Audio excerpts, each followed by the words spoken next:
Welcome to Ponchatoula Live, the show where we make it easy to stay connected with Ponchatoula. I am honored to bring to you a really special guest today, Judge Grace Gasaway. Judge Gasaway is an award winner on many levels. As a judge, she's renowned throughout the state of Louisiana and beyond. She has been the president of several judges associations. In fact, I think she's the president-elect of the First Circuit Judges Association. She's also an Annie Award winner from our local Chamber of Commerce in Southeastern.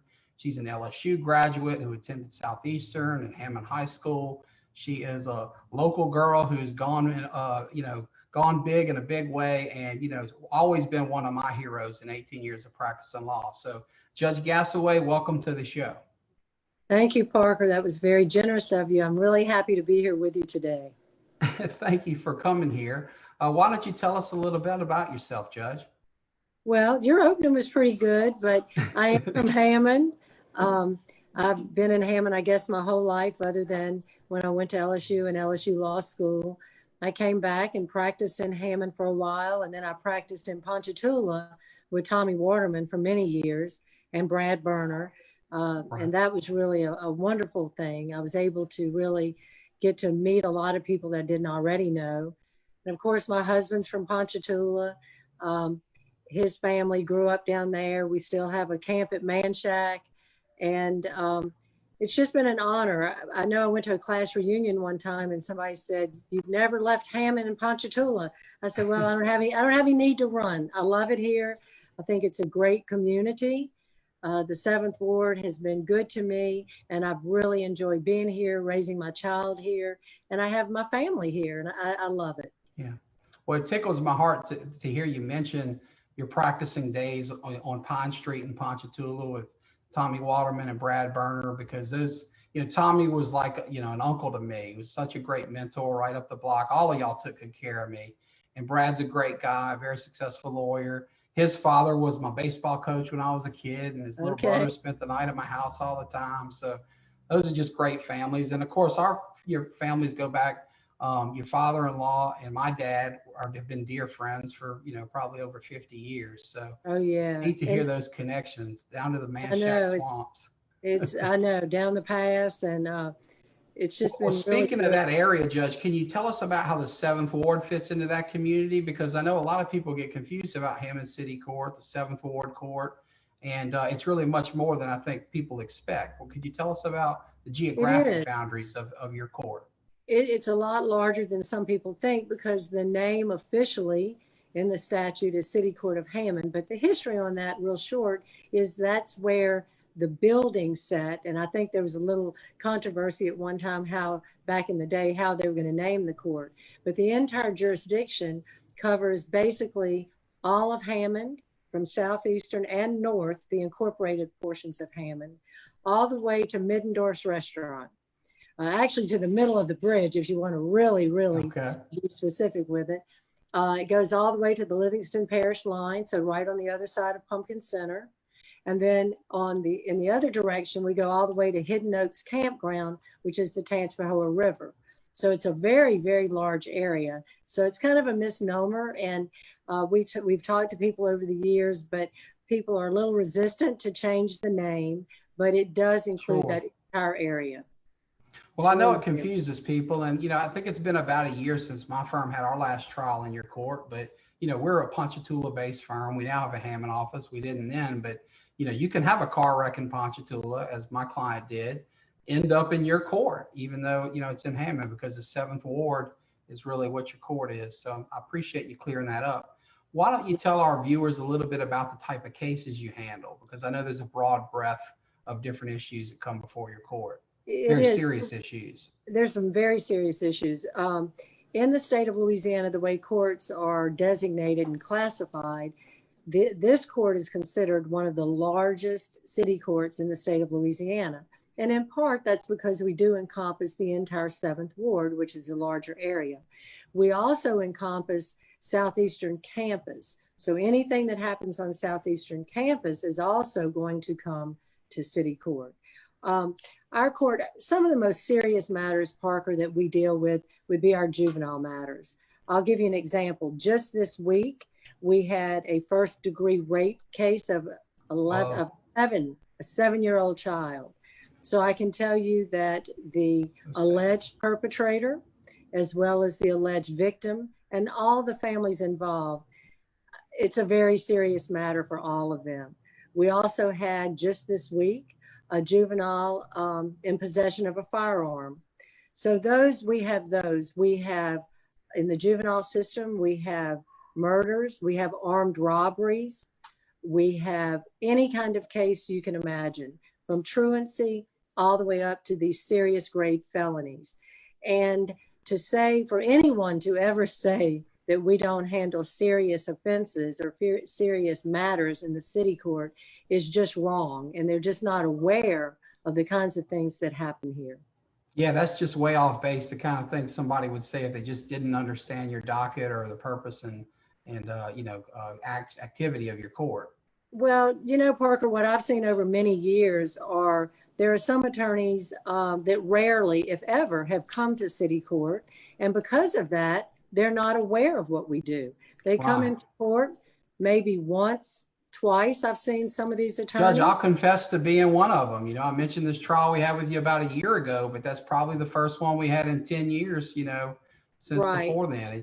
I think most of us practicing attorneys in Tangipahoa Parish, there being, I think, 200 plus lawyers in this parish, most of us don't make it into your court that often, probably. Well, or at least enough to understand the full breadth of what you do, because I'll be there on civil day and have no idea what your juvenile docket. I mean, I don't think I could go in your juvenile docket. It's sealed, as an officer of the court, we'd let you in. Okay. There are some attorneys who claim to have juvenile knowledge, and I've heard it during this campaign, but they're rarely, if ever, in this court. And I've had to tell some attorneys, when you come to juvenile court, there's a whole different statute. We have a children's code. They come into court and they talk in adult language. The children's code was adopted many years ago, and it's very specific. And it's very important to know that. So I would say over half the time that I spend as a judge, both on the bench and off the bench, is working to make sure that we protect all the constitutional rights of those children, both victims, both alleged perpetrators of crimes. It's very specific. In the law in Louisiana, it's taken a lot of education and a lot of studying to really be able to handle the law of juveniles. Now, the other part of our docket is we have civil. We handle any kind of civil case. Of course, we have limited jurisdiction. But that follows the same civil code as the district court. So, of course, you knew what you were doing when you came, because it's the same law. We also handle adult cases, criminal cases, but they are misdemeanor cases, but they're still very important. We have cases that come to court that are violent. We have some very big battery cases that come to court. We have some serious injuries. We also handle traffic court. So that's it's important. If you're the one that got the ticket, I can tell you, you would think it's important. Right. So you guys would do things from bar fights to DWIs to traffic infractions and everything in between. Yes, and handling a DWI in city court is very important. It's very important to stay abreast of the law regarding these matters, because the district attorney will use the DWIs in city court to often enhance in the district court. So it's not just a little community court, especially if you're the one that's involved, if you're the litigant in the case. We also handle small claims matters. We handle evictions. We handle any kind of civil case that the law allows. Now, to clarify some things I've heard from other people, we're not allowed to handle any property matters whatsoever. The statute specifically prohibits that. We will not have any fence line disputes in Hammond because the law prohibits that. That's in the civil code and the code of civil procedure. So there are many things that we handle. That's not one of them, but we handle a lot of family disputes. And going back to another serious matter, this court has the jurisdiction to remove children from their homes, from their families. This court does adoptions. This court terminates parental rights. So I believe one of the most important things in this court is knowing what the law is and knowing how to apply it. So that's kind of our general area of practice here. Well, I appreciate the education because you didn't just educate our viewers. I learned a lot there too. I'm gonna keep working. And thank you, Judge. As the son of an adopted dad, my dad was adopted in the 40s, and that's always kind of been special to our family, and I know how important that is. Tell us, Judge, if you will, about some of the programs that you have to assist the type of cases you handle. For example, first one that comes to mind to me would be your drug court program, because my wife worked for you in that program years ago before we got married. I know you have a FINS program for families in need of services. You do a lot to get out, from beyond the bench to proactively help people in the community prosper. Yeah. And can you tell us about some of those things? I can. We've been able to expand our court services because of the advances we've made in technology. We are actually a court that operates full time, 24/7. On the juvenile side, I'm so happy. We've been lucky to work with the people in Ponchatoula, with the current mayor and police chief, as well as in the prior administrations, to give us space in Ponchatoula, which never happened before. We had a transportation issue for our juveniles to come to court. So we have had a FINS office and a truancy office where I have an employee, one of our staff people, sometimes two if needed. We have an office right now over in the old fire building over. Yeah, sure. I'm smiling big because my 4-year-old got to shoot the fire hose. The Ponchatoula Volunteer Fire Department, as you well know, is so popular in our community. But Luke was so excited to try to shoot that fire hose at your FINS office. Yeah. So people know right where you're talking about, the corner of First Street and Pine Street. Exactly. Not the new firehouse, but the old firehouse across the street. Across the street. But when the kids come, you're absolutely right. Not only do they come to the old fire station, they look across and they're mesmerized with new fire trucks across the street. Right. We've always had an office. As soon as I got elected, it was very important to me. I listened to the people, a lot of the people in Ponchatoula who said, can we have more services here? And we answered that call. We've had a building in the police department. We've had one over in the mayor's office, and we will continue to do that because we know that the people of Ponchatoula need and deserve equal service. And if we can reach out to them, we also reach out to the schools. We send our employees, our juvenile workers out to the schools when we need to. And we really work. This court is a full-time 24-hour-a-day court. And I'd like to expound upon that a little bit. Sure. We've been able to cut the time that people have to spend in the courtroom by using technology and reaching out to the community. You can now, since I have been here, you can now pay tickets online. You can enter pleas online. You can enter into mediation services online. You can make appointments online. There are so many things that you can do, and people are so appreciative of that because especially in juvenile, you can only have one family in the courtroom at a time. So we could have 40 families waiting out for hours to have their turn. Since we've now instituted these new proceedings, we've been able to streamline that process, get more work done more efficiently. We have people who call in on their lunch hour. They call in on their break. Parents call and say, I'm working at Elmer's. During that time, I'm working at McDonald's. I'm working in my office. Can we have this at 10:15 during my break? And I'm so happy. It's eliminated the need for people to get babysitters. It's eliminated the need for them to take off work. So anytime, 24/7, you can go online and take care of your business.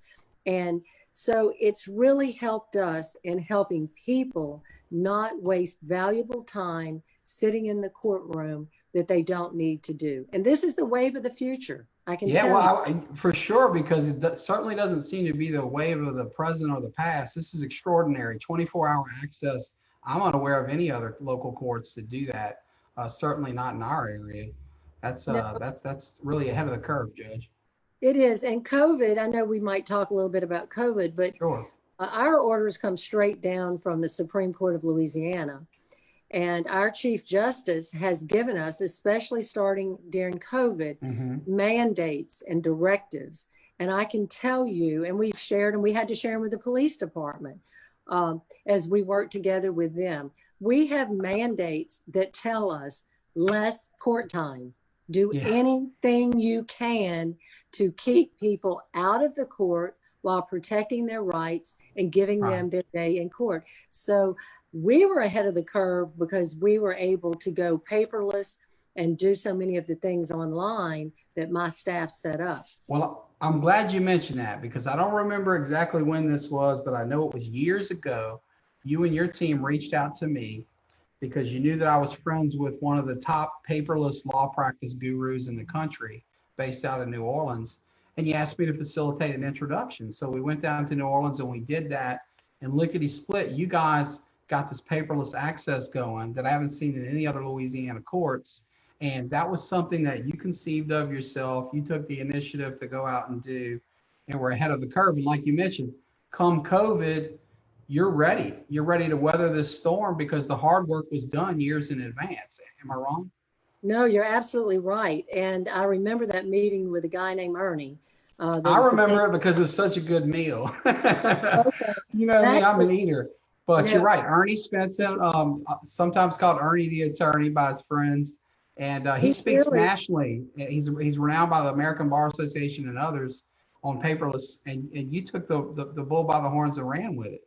Well, I tell you, for so many years in city court, we had a space issue for records.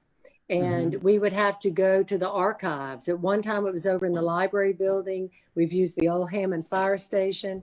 And natural disasters, time, animals, if you want to say, have got the records. And we realized that, you know, things could be done differently. And so we started going paperless. Not only did the paperless system help us get all our records on disk, we went, Tony worked with us, Tony and Guy, and went to the Secretary of State. I'm sorry to interrupt, Judge, but that's Tony Licciardi, your administrator, and Guy Ricotta, your clerk of court, correct? Right. They went, and Tony was heading up the record management after we had that meeting with Ernie. We were able to get special approval through the Secretary of State, because that is required for courts. We don't operate independently, to be able to archive records where we no longer have to worry about the weather or anything with our old records and boxes stored somewhere. They're done on a schedule. As time goes by, we're able to record those. They're in the system. We can retrieve them anytime we want. And that also allowed us to reduce the footprint and the cost to city court. We no longer, one time we had to store records in paid storage units because we ran out of space. We no longer have to do that. So we were able to reduce the cost to the citizens of the 7th Ward by doing that, and at the same time being on the cutting edge of the paperless system. And we're visited by courts all across the state, district courts even, to see how we do it. And it's really a wonderful system. And I'd say in the next 10 years, the other courts are going to catch up. I'll give them 10 years. That's great. Well, the people appreciate it. I want to take a quick moment to refer here to some of the comments from our viewers that are coming in live as we talk. You know, Barbara Bradley says, proud of you, Grace. Megan Addison says you're the best choice for judge for the 7th Ward. Shauna St. Romaine Niehaus says she's proud to call you her friend and she loves you. And our mutual friend, Megan Kelly, who's worked for both of us, a very smart and talented attorney here who comes from the Bodker family in Ponchatoula. She says she's watching her favorite judge. So those folks and many more are watching you now, but clearly people appreciate this level of efficiency and service that you're giving to our community. You mentioned COVID. We touched on it briefly, but if you don't mind, let's circle back. What have been some of the challenges of running the court system during COVID? You mentioned how you've been mandated to reduce, you know, court time with your folks, but while giving them the services they need. So what are the challenges of COVID and how have you and your team responded to that? The challenges for us have been, I would say, minimal. And I want to go back to the reason is we had already instituted a lot of technology. We were able to get a grant. When we started looking for this paperless system and seeing how we could improve the system, we found a grant, and one was through the Supreme Court that helped us be able to do this. So we didn't have to ask the citizens for a millage or a tax. We were able to do it through self-funding and through that grant. So we already had a system in place where we notify people to remind them on their cell phone of their upcoming court dates. So that was already in place. So because we had that system worked out, we're now able to, we have limited courtroom space. That's always been an issue. It's been a challenge that we've worked with. And when we had to reduce it down to about 1/4 of the number of people we used to get pre-COVID in the courtroom, that's a challenge. So we've been able to have people still, they can check in online, they can check in with their phone. We call them. Once they've checked in, they'll get a text message. They may be in their cars. They may be across the street at the library. I was curious about that because as limited as your court space is, your waiting room space is far more limited. I mean, you couldn't fit 40 families out there during normal times, much less with social distancing requirements. Exactly. But like I said, we did not have to start at zero because we were already so far ahead with the technology. So we've been able to ring the people up or text them and they come in. So that was somewhat of a challenge how we were going to be able to do it, but we didn't have to waste a lot of time. We had to tweak a system that was already in place. And we'd already, many years ago, we contacted, I'd say my staff and I, Mr. Tom Anderson, that is at the Supreme Court. And he's the chief security officer. And I asked him, I had met him and some of my staff, Tony and Guy maybe had met him. And he came in and evaluated our courtroom and our building. We had already put up partitions and we had a lot of the things that other courts were scrambling to do during COVID. We already had doors that separated people. So that was a big help to us to have already done those kind of things. And we've instituted other things, of course, the COVID rules, the mask, we check temperature and all that stuff at the door. So it's been a challenge to the staff, but I tell you, my staff is wonderful. They love working here and they have stepped up to the plate in every way you can imagine. What do you think's been the key to the success? Because I'm seeing a lot of success stories in your court, from technology to efficiency to, you mentioned, funding. You're able to obtain grants and get things done without going to local taxpayers and asking to put it on their back. I know other courts, St. Tammany, for example, have had to go to the people and ask for money, and they're getting themselves in all kind of fiscal trouble. As far as I understand, your court's avoided that, and you've been able to operate without local taxes. But tell us about what's the secret sauce here on how you're seemingly able to be ahead of the curve before this crisis even hits, and then to the extent you have to do anything new, you're ready and nimble. I think the real success is the team that we work with at City Court. The people that work here, we have open communication. We have, I think, very good management from the top. We take our staff and their opinions into consideration. Some of the staff, when I first came, some of the staff had been here 20 years before I got here. And I learned a lot from them. I think that by being able to make a work environment that people want to work in, I think that's one of the keys. I think the other key is bringing on people who want to work, who love the job. It's a job, Parker. It really is a job. But I can tell you that once you understand what you're doing and how you're helping people and you have a healthy work environment, it's not difficult to get people to do things and to work with you. We've had to do it on a tight budget many, many years, but also having younger people come in that have more experience than I do in, say, technology. I pride myself on having people and surrounding myself with people that know more about other things, not the law, but Tony has really helped with technology and bringing us just forward, so many years forward. in being able to reduce our footprint, to look forward. And I think some of that's having younger people work for you and then relying on the old people like Guy Ricotta. He tells me he's not old, just older than Tony, right? Well, yeah, he's older than me too. I'm not letting him get by with that. But that has experience with personnel and working in a system. I always say that we're a system. We're not like a mayor's court where you may have one person working. We work with a system and with agencies all across the state. And I have taken the time to go and educate myself about better practices and best practices. Right. And it takes time, but because we're able to continue having full-time court through these other means, I'm able to go and learn those things so we can be the model court that one of our justices I was talking to recently, Justice Crane, mentioned to me. He said, Will Crane. Great judge. Yes, Justice Crane mentioned to me. I worked with him for over a year on a Price of Justice grant that we worked with to really try to facilitate helping people, especially indigent people.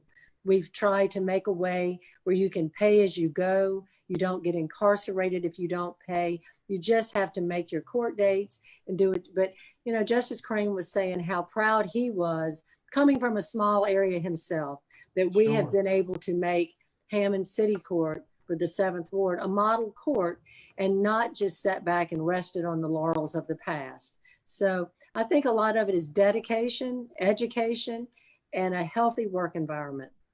That's well put, Judge. You used a phrase there that I want to circle back to, because I think we may be able to dispel a myth that may be going around in a few limited circles. Full-time court. I've always been under the impression that you had a very full-time court. You mentioned earlier the 24 access that you've allowed the people that use the services of the court to have. Tell us about your court. Is it a full-time court? Do we need something like night court? What's your thoughts on all those issues? I'll tell you, Parker, it's hard, especially for judges, because judges have a code of conduct, a code of ethics, and a code of canons that we must adhere to. And I will continue to do that. But I will tell you that our court is a full-time court. We have criminal cases, we have traffic cases, we have juvenile cases. Sometimes if you look at our calendar, and I've heard those rumors from certain people that, you're not a full-time judge. That's because they don't know what they're talking about. We are a full-time court. By statute, the city court is a part-time court. We are not mandated to have any number of days per week, per month. The only job that we have to do is to keep everything current. We have zero backlog of cases. We have court whenever we need court. If someone, we generally have, say, civil and evictions on Tuesdays. If people need to have evictions on a day that's not on a regular calendar, we schedule them. That's how we do it. We leave our days flexible. Someone asked me one time, why don't you have criminal court 2 days a week? It's because we work with the district attorney's office. We work with the public defender. We have a budget, just like those agencies have a budget. They and the city of Hammond, they provide a prosecutor, a public defender, an assistant DA. And we have to work a calendar that accommodates other agencies. Right, and I know that they're all very happy with the services of your court. You obviously enjoy the support of the district attorney, and I happen to know, have known several of your public defenders in a row, and they all sing your praises too. So really you're working well with those gangs. Yes, I have not operated in a vacuum. When I eliminated city court, eliminated night court in the city court, probably after the first year I was here, because we had such an issue with security, transportation, parents complaining, adults complaining, that I sat down, and it was a collaborative effort and a collaborative decision with my staff at that time, with Marshall Anderson's office, as well as the police department, the juvenile detention center, the DA, all the different agencies. And we all sat together and said, there's a better way to do this. This is not conducive to a good work environment. It's not helpful to the people. It's kind of a sound bite that says, that I can't rely on, and I will not back down. I will not have night court because it's not good for the people, but I will continue to expand any days or hearings that anyone needs. Those are the things you don't see on a calendar and that people can look at and not really understand. Right. Well, give us a feel for, you talked about how well you've done at keeping your court up to date. Give us a feel for how many cases come through there, because it's been my impression that you don't have a part-time caseload by any stretch. No, we have a full-time caseload. It varies right now during COVID, of course, 2020. Things would be down, I'm sure. Things are down, but it varies. We may have on a juvenile day, we may have 50 cases a week. Yes. Now, they won't all be coming into the courtroom because we're handling them different ways and different means now. On a criminal and a traffic day, we could have up to 200 to 300 people on a docket. And this is on civil days, we have sometimes from 20 to 30 evictions. We represent, the court is also handles small claims. We could have 20 small claims cases. A lot of the finance companies come to city court because you get very quick justice. So we handle a large number of cases, but we have been able to do many of them by default where people can email or fax file things. We're able to handle them. We try to take advantage of every opportunity that the code in Louisiana allows us to do to be able to handle things without requiring an in-court appearance. So it is full. And also, so you're working to accommodate people in their schedules and, and recognizing that, the world doesn't revolve around your court. You've got a job to do, but you're serving the people, not just telling them where to be and when. No, we're trying to accommodate them. And we've even worked harder because of COVID. That's pushed us a little harder. But another thing a lot of people do not understand is the city court judge signs warrants. Okay. Right. And if you have any kind of background in law enforcement, they don't make it on a calendar. You don't see that calendar. And you're talking to the son of a sheriff. So I know that all the bad things go down at 2 a.m. on a Saturday night, not 2 p.m. on a Tuesday. I was going to say, they don't normally happen between 8 and 5. So I have worked in agreement with the district court, and because they have a different system, they have a duty judge, and their duty judge may be in Livingston or St. Helena. I assist the law enforcement because I talked to them years ago. If it is a type warrant that I can sign, I would say that probably every law enforcement person in the 7th Ward and beyond has my cell number. They will contact me. I try to get them to wait till 5 a.m., but I cannot tell you how many times that I get up in the night and sign warrants because I know it's important. They're doing their job and they need help. So there are a lot of things that people aren't aware of that happen through the city court. Well, thank you for mentioning that, Judge. I want to take a few more minutes to acknowledge a few other viewers here who have been kind enough to say hello. David Donnell says, good afternoon to you. Randy Bush says, hey, Judge. And Donna Taylor says, woohoo, looking strong. And I would agree, Judge. You are looking very strong and healthy, and we are also happy to see that. We are bumping up to the end of the allotted time here. I promised you and your team that I would get done quickly enough so you could get back to work today. But before I go, do you have anything else that you want to share with folks? For example, one, let me ask you a specific question, and then I'll ask you generally about anything you want. Specifically, we've been talking about the court system, and you've been kind enough to give us a lot of information. It's hard to ignore that for the first time in 24 years, you're in an election and you're up for re-election.